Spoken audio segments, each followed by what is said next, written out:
This is the Streetdog 50, a pure electric cafe racer made right here in New Zealand.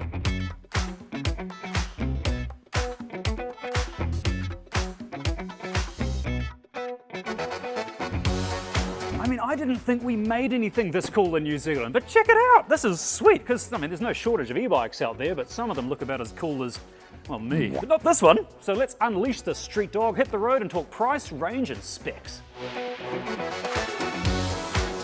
We are off, and let me tell you the price and the range first of all. This is the important stuff you want to know. You can buy a Streetdog 50 right now for $12,000, so it's not a tiny amount of money, but you do get a lot in one bike. You get a lot of range, between 80 and 100 Ks on one charge. That's not bad, but wait till you hear the top speed. It's 50 Ks an hour, but oh, it gets up there quick. Technically, this is a moped. And you might be thinking, wait, this doesn't look like a tragic moped that I'm used to. Well, it's not. Mopeds have come a long way. The downside is that, yeah, it's limited to 50. The upside is that you can drive this thing on any car license. You basically just get on and you go. Now, I do have to apologize for those of you looking at me through that camera. It is, granted, not the most flattering image. Let's talk tech specs now, and this has a rear hub motor driving it. It has a top speed, as I mentioned, 50 Ks an hour. The hub motor is 3.7 kilowatts peak normally, but if you opt to buy the boost mode package, it can do 5 kilowatts. That might not sound like a lot, but as you're going to see in boost mode, far out. Oh, I'm going to have to stop here. Red light. My lead bike got away from me. We're off. Man, boost mode is wicked. I've got one of those stupid smiles on my face. That means I've just discovered something sweet. I like the indicators on this because it's got an actual little sort of analog style stalk that sticks out. Your thumb can feel it easily. Because it's electric, it's only got one moving part. It's got a hub motor, so no belt or chain. You've got no exhaust repairs. You've got no belts and pulleys and spark plugs to fix and servicing and all that junk that you have with combustion. With this, you just get on it and you go. Oh, this thing goes. I mean, yes, it's $12,000, but look at it. It is the coolest looking moped I've ever seen. Let us move on to Gadgetry and Ride. It's got what you'd expect. It's got LED headlights at the front. It has LED lights at the back. It's got LED indicators as well, and the indicator stalk is very easy to use. It's also got USB charging. If you lift up the little cover there covering the front storage section, there's a little shelf in there with a USB cable. It has a digital speedo right there in front of me, which is also a touchscreen. So you can enter in a key code to start it, or if you don't want to do that, you can use an NFC tag. You just wave it in front of it and the whole bike fires up. It's also got an alarm, which if you try and steal the bike, if you are a shady looking character, you try and steal a Streetdog 50, not only will the alarm go off, but it'll lock up the back wheels as well. So you can try and drag it out of the workshop, but it will resist. Now, I mentioned storage. It has 30 litres of front storage. That's a lot of storage for a bike. Pop that little cover up there. You can get access to all your potatoes if need be. Now, 30 litres is a lot of storage for a bike, but it gets better. If you hold down the open button, then the rear section pops up, allowing you to remove the battery. You just got to unplug it and the whole thing lifts out. It is 2.9 kilowatt hours in storage and loud, smelly diesel. But the best thing about having a removable battery is that you can take it up to your desk. You ride this into the city, you get to your desk, and you charge it at your desk. And it's going to take about 5 hours to go from completely flat to completely full. And wait till you hear how much one of these costs to charge. Like about 50 cents if you're on the EcoSaver plan from Ecotricity. And that's the great thing about electric bikes, is that unlike with a combustion vehicle or a combustion bike, you can't choose where your fuel comes from, where your energy comes from, but with an e-bike, you can make it yourself. If you've got solar panels on your roof, you only need a little solar array to charge this thing. If you don't have solar, the next best thing, plug your bike into an Ecotricity power point. Yeah, switch your house or your business over to Ecotricity. It is New Zealand's only certified climate positive electricity provider. That means every single electron is sourced only from free range, organic, wind, hydro or solar, no dirty expensive coal or gas. This is the future. Join Ecotricity at ecotricity.co.nz.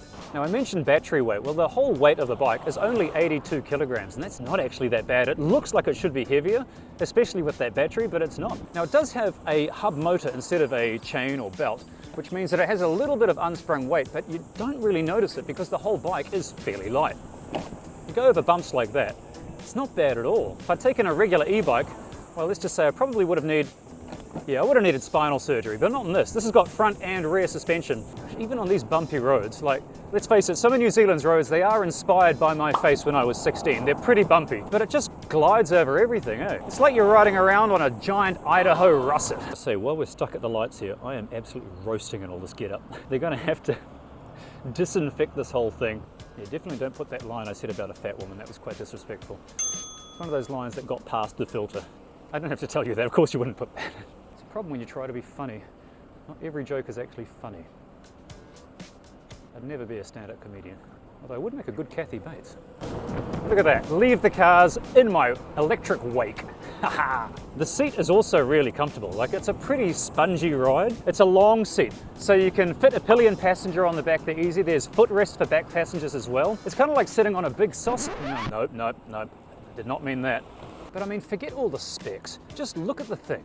Like, I visited the FT in Motion factory in Hamilton to see where they actually make these things. They've got so many bikes there. There's more Streetdogs there than a Romanian holiday. Now, if you find the FT in Motion Streetdog 50 isn't for you, you want something faster, they have another option. They have an actual motorbike version called the Streetdog 80, and as you'd expect, it goes a little quicker than this. It's not a moped, it's not limited to 50, that thing goes. The only thing that really sets them apart though visually is that the Streetdog 80, well, it's got Streetdog 80 written on it, and it's got a cool stripe, and you can tell the rear hub motor has fins in it to keep it cool.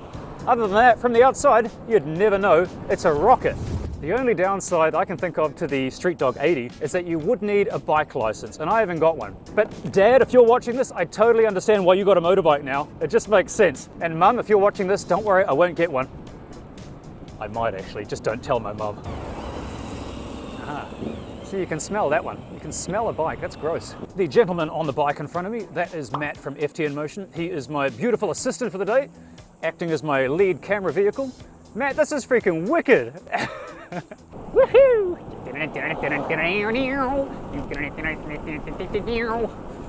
This thing turns so many heads, man. It's so sweet. And I love all the color options you can get. Like, because these things are made to order, you can have it in whatever color combo your heart desires. Freaking amazing. You can't do that with a Corolla.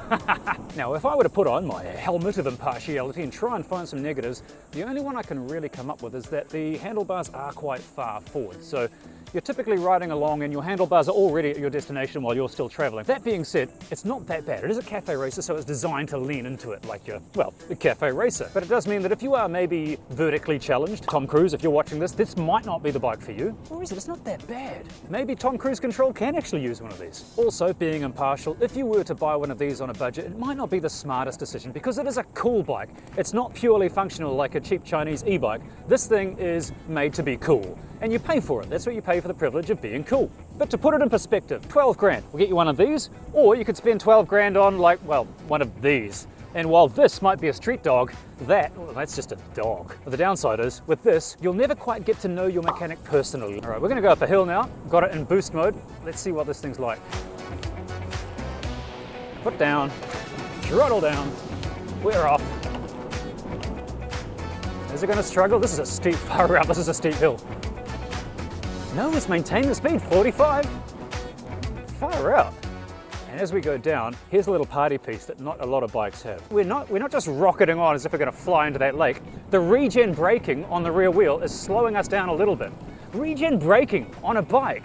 That just means that it converts all of that energy that would have been wasted with brake heat, and it converts it into electrical energy, and it sends it back into the battery. Just gives you a little bit more range. Oh, this is just so smooth. Throttle control is good. It's even got hydraulic brakes, you know, like it's not cable driven. There's little reservoirs here with brake fluid, and there's little hydraulic lines that run to each brake pad. And now previously, I did a video where I took a little electric scooter called a Zupa into Auckland Central, and I raced cars and buses and I went past all of them, and I've been thinking about buying one of those every week since I did that review, but I think I might change my order because as fun as that was, this is just a whole nother level. This turns heads, this has a better quality of ride. This just feels like it's built by professionals who are looking at the competition and saying, hey, can we make something better than that? And these are also handmade in limited numbers, so you place your order and your bike is being built from scratch for you in the specs you want and the colors you want. A bespoke bike, almost bespoke, semi-bespoke, spoke.